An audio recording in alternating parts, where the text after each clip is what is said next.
Deixe seu like, se inscreva e compartilhe. Herói da fé, George Whitefield, o pregador ao ar livre.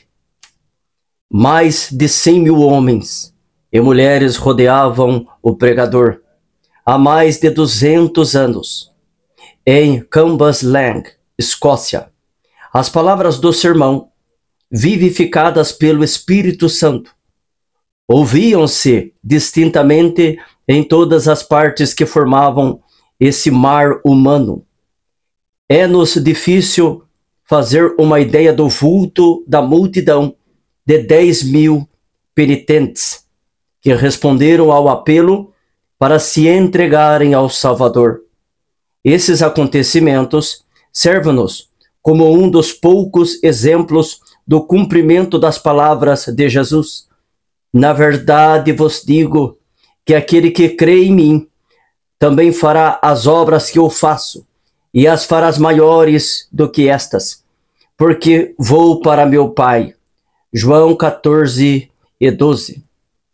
Havia como um fogo ardente encerrado nos ossos deste pregador, George Whitefield. Ardia nele um zelo santo de ver todas as pessoas libertas da escravidão do pecado. Durante um período ininterrupto de 28 dias, realizou a incrível façanha de pregar a 10 mil pessoas. Sua voz podia ser ouvida perfeitamente a mais de 1 quilômetro de distância. Apesar de ter físico fraco e de sofrer dos pulmões, não havia prédio no qual coubessem seus auditórios, e, nos países onde pregou, armava seu púlpito nos campos, fora das cidades. Whitefield merece o título de Príncipe dos Pregadores ao ar livre, porque pregava em média 10 vezes por semana, e isso fez durante um período de 34 anos, em grande parte sob o teto construído por Deus, os céus. A vida de George Whitefield foi um milagre. Nasceu em uma taberna de bebidas alcoólicas. Antes de completar 3 anos, seu pai faleceu. Sua mãe casou-se novamente e a George foi permitido continuar os estudos na escola. Na pensão mantida por sua mãe, fazia a limpeza dos quartos, lavava roupa e vendia bebidas no bar. Por estranho que pareça, já que ainda não era salvo, interessava-se grandemente pelo exame das Escrituras, lia a Bíblia até alta noite e preparava sermões. Na escola, era conhecido como orador. Sua eloquência era natural e espontânea, um dom extraordinário de Deus, talento este que possuía sem ele mesmo saber. Custeou os próprios estudos em Pembroke College, Oxford, servindo como garçom em um hotel. Depois de estar algum tempo em Oxford, juntou-se ao grupo de estudantes a que pertenciam João e Carlos Wesley. Passou muito tempo, como os demais do grupo, jejuando e esforçando-se para mortificar a carne, a fim de alcançar a salvação. Ele ainda não compreendia que a verdadeira religião é a união da alma com Deus e a formação de Cristo em nós. Acerca da sua salvação, escreveu algum tempo antes de morrer: todas as vezes que vou a Oxford, sinto-me impelido a ir primeiro a este lugar onde Jesus se revelou a mim pela primeira vez e me deu o novo nascimento. Com a saúde abalada, talvez pelo excesso de estudo, George voltou a casa para recuperá-la, resolvido a não cair no indiferentismo Inaugurou uma classe bíblica para jovens que, como ele, desejavam orar e crescer na graça de Deus. Visitavam diariamente os doentes e os pobres e, frequentemente, os prisioneiros nas cadeias para orar com eles e prestar-lhes qualquer serviço manual que pudessem. Jorge tinha no coração um plano que consistia em preparar 100 sermões e apresentar-se para ser separado para o ministério. Porém, quando havia preparado apenas um sermão, seu zelo era tanto que a igreja insistia em ordená-lo com apenas 21 anos, embora fosse regra não aceitar ninguém para tal cargo com menos de 23 anos. O dia que precedeu sua separação para o ministério, Jorge passou em jejum e oração. Acerca desse fato, ele escreveu: à tarde, retirei-me para um alto, perto da cidade, onde orei com instância durante 2 horas, pedindo em meu favor, e também por aqueles que estavam para ser separados comigo. No domingo, levantei-me de madrugada e orei sobre o assunto da epístola de Paulo a Timóteo, especialmente sobre o seguinte preceito: ninguém despreze a tua mocidade.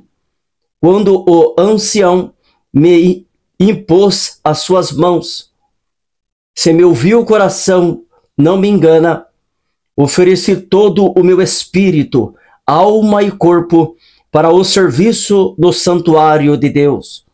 Posso testificar perante os céus e a terra que dei-me a mim mesmo quando o ancião me impôs as mãos para ser um mártir por aquele que foi pregado na cruz em meu lugar. Os lábios de Whitefield foram tocados pelo fogo divino do Espírito Santo durante sua separação para o ministério. No domingo seguinte, naquela época de gelo espiritual, pregou pela primeira vez. Alguns se queixaram de que 15 dos ouvintes enlouqueceram ao ouvirem o sermão. O ancião da igreja, porém, compreendendo o que se passava, respondeu que seria muito bom se os 15 não se esquecessem da sua loucura antes de chegar o outro domingo. Whitefield nunca se esqueceu nem deixou de aplicar a si as seguintes palavras do Dr. Delaney: desejo, todas as vezes que subir ao púlpito, considerar essa oportunidade como a última que me é dada de pregar e a última dada ao povo de ouvir. Alguém assim escreveu sobre uma de suas pregações: quase nunca pregava sem chorar, e sei que as suas lágrimas eram sinceras. Ouvi-o dizer: vós me censurais porque choro, mas como posso conter-me quando não chorais por vós mesmos, apesar das vossas almas mortais estarem à beira da destruição? Não sabeis que estáis ouvindo o último sermão, ou não, ou se jamais tereis outra oportunidade de chegar a Cristo. Chorava, às vezes, até parecer que estava morto, e costumava a recuperar as forças. Dize-me que os corações da maioria dos ouvintes eram derretidos pelo calor intenso de seu espírito, como prata na fornalha do refinador. Quando estudante no colégio de Oxford, seu coração ardia de zelo. Pequenos grupos de alunos se reuniam no seu quarto diariamente, movidos tais quais os discípulos, logo depois do derramamento do Espírito Santo no Pentecostes. O Espírito continuou a operar poderosamente nele, e por ele durante o resto da sua vida, porque nunca abandonou o costume de buscar a presença de Deus. Separava o dia em 3 partes: 8 horas sozinho com Deus e em estudos, 8 horas para dormir e fazer as refeições, 8 horas para o trabalho entre o povo. De joelhos, lia e orava sobre a leitura das Escrituras, recebendo luz, vida e poder. Numa de suas visitas aos Estados Unidos, passou a maior parte da viagem a bordo, sozinho em oração. Alguém escreveu sobre ele: seu coração encheu-se tanto dos céus que anelava por um lugar onde pudesse agradecer a Deus. E sozinho, durante horas, chorava comovido pelo amor consumidor do seu Senhor. Suas experiências no ministério confirmavam a sua fé na doutrina do Espírito Santo como o Consolador ainda vivo, o poder de Deus operando atualmente entre nós. A pregação de George Whitefield era feita de forma tão vívida que parecia quase sobrenatural. Contava-se que, certa vez, pregando a alguns marinheiros, descreveu um navio perdido num furacão. Tudo foi apresentado em manifestações tão reais que, quando chegou ao ponto de descrever o barco afundando, alguns marinheiros pularam dos assentos gritando: "As baleiras! As baleiras!" Em outro sermão, falou acerca de um cego andando na direção de um precipício desconhecido. A cena foi tão real que, quando o pregador chegou ao ponto de descrever a chegada do cego à beira do profundo abismo, o camareiro Mor Chesterfield, que assistia, deu um pulo gritando: "Meu Deus, ele desapareceu!"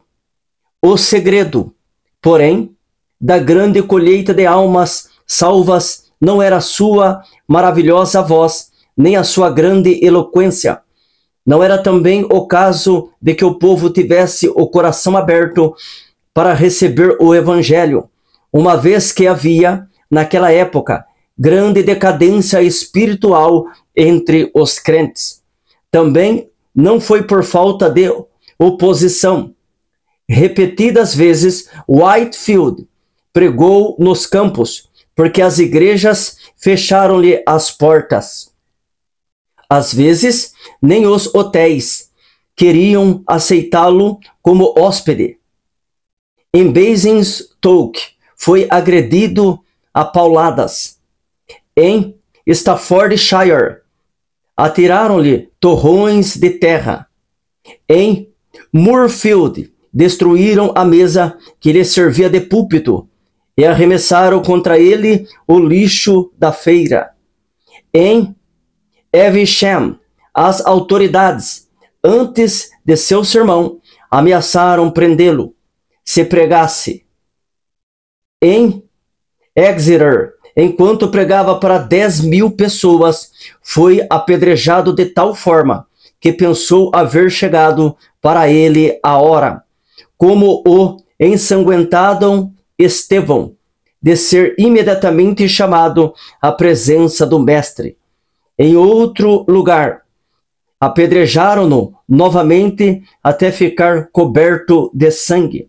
Verdadeiramente levava no corpo até a morte as marcas de Jesus. O segredo de tais frutos na sua pregação era o seu amor para com Deus. Ainda muito povo passava noites inteiras lendo a Bíblia, que muito amava. Depois de se converter, teve a primeira daquelas experiências de sentir-se arrebatado, ficando a sua alma inteiramente aberta, cheia, purificada, iluminada da glória, elevada a sacrificar-se inteiramente ao seu Salvador.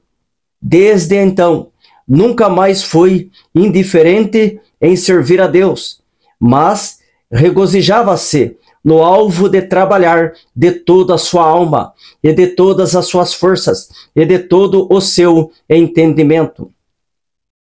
Só achava interesse nos cultos. Tanto é que escreveu para sua mãe, dizendo que nunca mais voltaria ao seu emprego. Consagrou a vida completamente a Cristo. E a manifestação exterior daquela vida nunca excedia a sua realidade interior. Portanto, nunca mostrou cansaço, nem diminuiu a marcha durante o resto de sua vida. Apesar de tudo, ele escreveu: a minha alma era seca como o deserto. Sentia-me como encerrado dentro de uma armadura de ferro.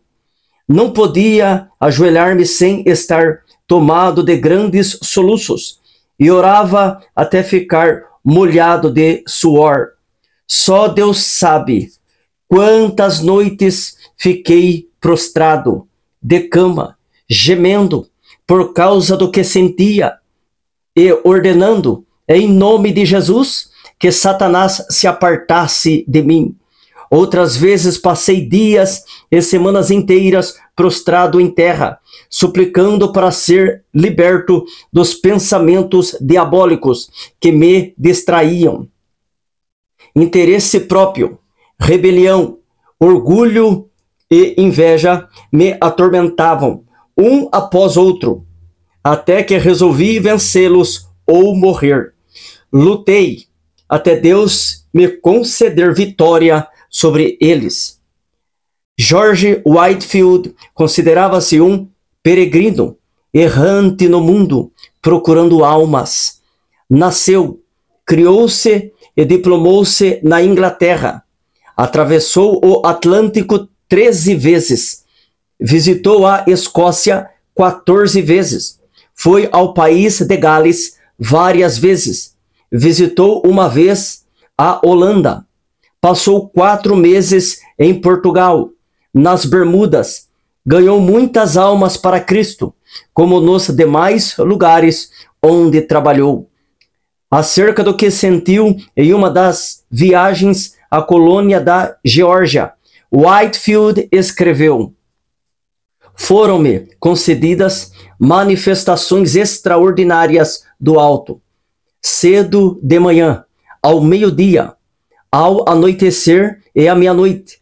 De fato, durante o dia inteiro, o amado Jesus me visitava para renovar-me o coração. Se certas árvores perto de Stonehouse pudessem falar, contariam acerca da doce comunhão que eu e algumas almas amadas desfrutamos ali com Deus, sempre bendito. Às vezes, quando de passeio, a minha alma fazia tais incursões pelas regiões celestes, a qual parecia pronta a abandonar o corpo. Outras vezes sentia-me tão vencido pela grandeza da majestade infinita de Deus, que me prostrava em terra e entregava-lhe a alma como um papel em branco, para ele escrever nela o que desejasse. De uma noite nunca me esquecerei. Relampejava excessivamente. Eu pregara a muitas pessoas e algumas ficaram receosas de voltar a casa.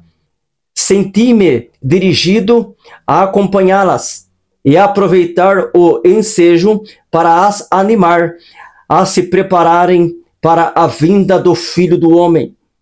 Oh, que gozo senti na minha alma depois de voltar, enquanto alguns se levantavam das suas camas, assombrados pelos relâmpagos que andavam pelo chão e brilhavam de uma parte do céu até a outra.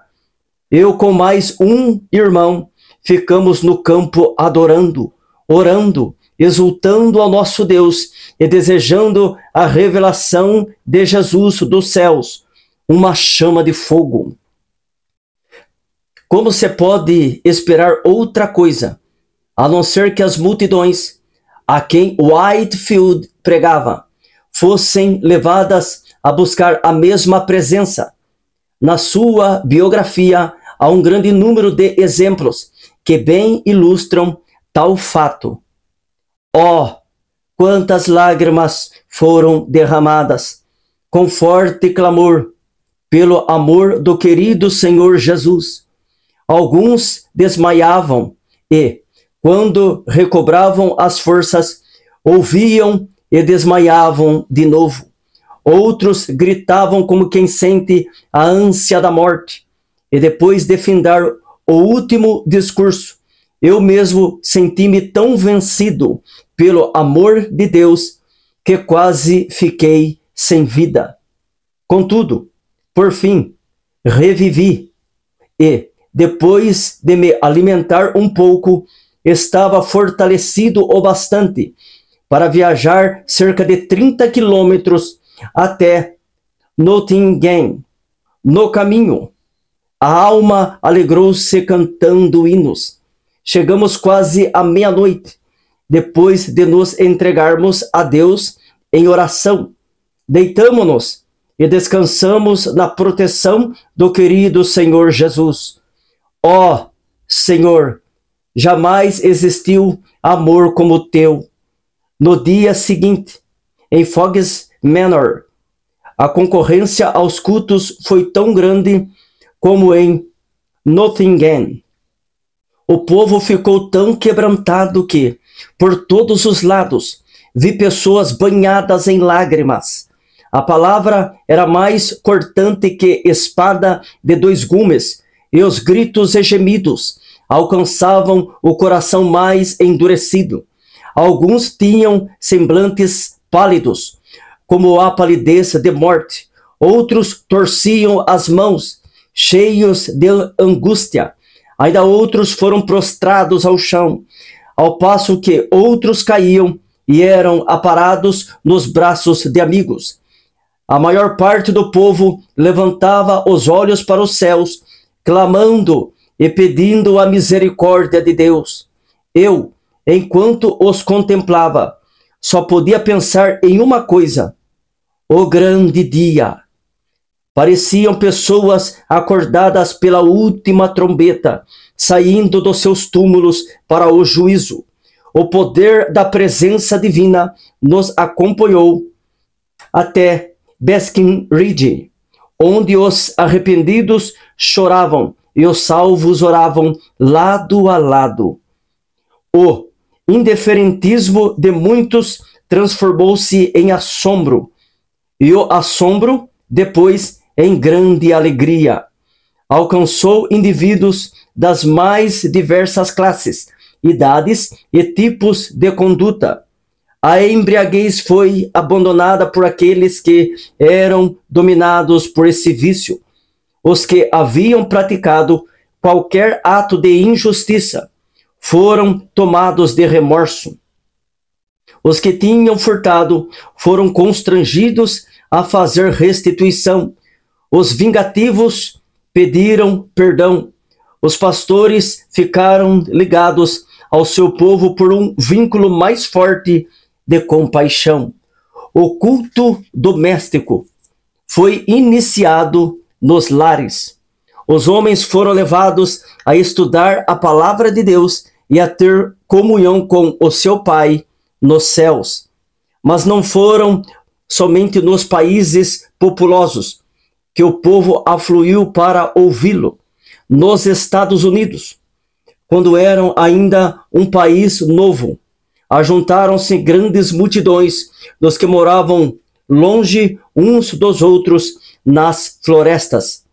O famoso Benjamin Franklin, no seu jornal, assim noticiou essas reuniões.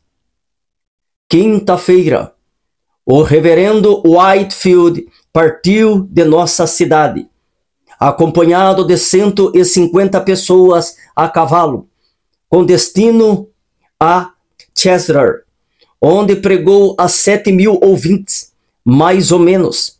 Sexta-feira, pregou 2 vezes em Williamstown, a quase 5.000. No sábado, em Newcastle. Pregou a cerca de 2.500 e na tarde do mesmo dia em Christian Bridge pregou a quase 3.000. No domingo em White Clay Creek pregou 2 vezes, descansando uma meia hora entre os sermões, a 8.000 pessoas, das quais a cerca de 3.000 tinha vindo a cavalo. Choveu a maior parte do tempo, porém todos se conservavam em pé ao ar livre. Como Deus estendeu a sua mão para operar prodígios por meio de seu servo, vê-se no seguinte relato. Num estrado perante a multidão, depois de alguns momentos de oração em silêncio, Whitefield anunciou de maneira solene o texto: é ordenado aos homens que morram uma só vez, e depois disto vem o juízo. Depois de curto silêncio, ouviu-se um grito de horror, vindo de um lugar entre a multidão. Um pregador presente foi até o local da ocorrência para saber o que tinha acontecido. Logo voltou e disse: Irmão Whitefield, estamos entre os mortos e os que estão morrendo. Uma alma imortal foi chamada à eternidade. O anjo da destruição está passando sobre o auditório. Clame em alta voz e não cesse. Então foi anunciado ao povo que um dentre a multidão havia morrido. Whitefield leu a segunda vez o mesmo texto. É ordenado aos homens que morram uma só vez. Do local onde a senhora Windington estava em pé, veio outro grito agudo. De novo, um tremor de horror passou por toda a multidão quando anunciaram que outra pessoa havia morrido. Whitefield, porém, em vez de ficar tomado de pânico, como os demais, suplicou graça ao ajudador invisível e começou, com eloquência tremenda, a prevenir os impenitentes do perigo. Não devemos concluir, contudo, que ele era ou sempre solene ou sempre veemente. Nunca houve quem experimentasse mais formas de pregar do que ele. Apesar de sua grande obra, não se pode acusar Whitefield de procurar fama ou riquezas terrestres. Sentia fome e sede da simplicidade e sinceridade divinas. Dominava todos os seus interesses e os transformava para a glória do reino do seu Senhor. Não ajuntou ao redor de si os seus convertidos para formar outra denominação, como alguns esperavam. Não, apenas dava todo o seu ser, mas queria mais línguas, mais corpos, mais almas a usar para o Senhor Jesus. A maior parte de suas viagens à América do Norte foram feitas em prol do orfanato que fundara na colônia de Geórgia. Vivia na pobreza e esforçava-se para granjear o necessário para o orfanato. Amava os órfãos ternamente, escrevendo-lhes cartas e dirigindo-se a cada um pelo nome. Para muitas dessas crianças, ele era o único pai, o único meio de elas terem o sustento. Fez uma grande parte da sua obra evangelística entre os órfãos, e quase todos permaneceram crentes fiéis, sendo que um bom número deles tornaram-se ministros do Evangelho. Whitefield não era de físico robusto. Desde a mocidade, sofria quase constantemente, anelando muitas vezes partir e estar com Cristo. A maior parte dos pregadores acha impossível ministrar quando estão enfermos como ele. Assim foi que, aos 65 anos de idade, durante sua 7ª viagem à América do Norte, findou a sua carreira na terra, uma vida escondida com Cristo em Deus e derramada num sacrifício de amor pelos homens. No dia anterior ao seu falecimento, teve de esforçar-se para ficar em pé. Porém, ao levantar-se em Exeter, perante um auditório demasiado grande para caber em qualquer prédio, o poder de Deus veio sobre ele. Whitefield pregou, como de costume, durante 2 horas. Um dos que lhe assistiram disse que seu rosto brilhava como o sol, o fogo aceso no seu coração, no dia da oração e do jejum, quando da sua separação para o ministério, ardeu até dentro dos seus ossos e nunca se apagou. Jeremias 29. Certo homem eminente dissera a Whitefield: não espero que Deus chame o irmão breve para o lar eterno, mas quando isso acontecer, regozijar-me-ei ao ouvir o seu testemunho. O pregador respondeu: então ficará desapontado, morrerei calado. A vontade de Deus é dar-me tantos ensejos para testificar dele durante a minha vida, que não me serão dados outros na hora da morte. E sua morte ocorreu como predissera. Depois do sermão em Exeter, foi a Newburyport para passar a noite na casa do pastor.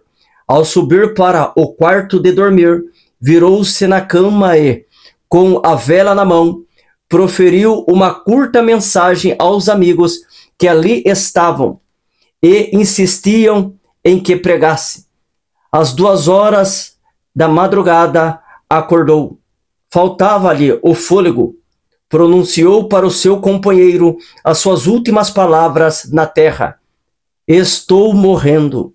No seu enterro, os sinos das igrejas de Newburyport dobraram e as bandeiras ficaram a meia haste.